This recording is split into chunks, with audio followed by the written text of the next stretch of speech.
Mala homecoming ang muling pagbisita ni Quezon star Jericho Rosales sa Itbulaga.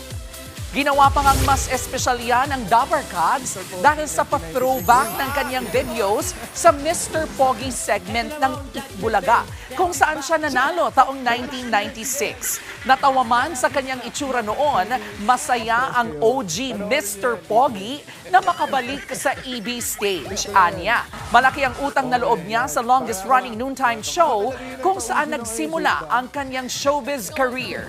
Game na game ring nakilaro sa Therapy segment si Echo.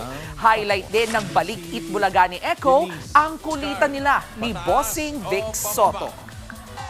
So lahat ng tinuro nyo sa akin na maganda, pati yung hindi maganda, tinuro nyo sa akin. Kaya joke lang. Wala. Sayo.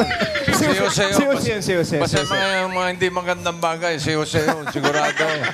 Pero kami, ito yung mga na... Mga kapatid, Jervy Wrightson po. Eto na nga. Para sa latest showbiz news at iba pang kay-alaman, mag-follow at mag-subscribe na sa social media pages ng News 5.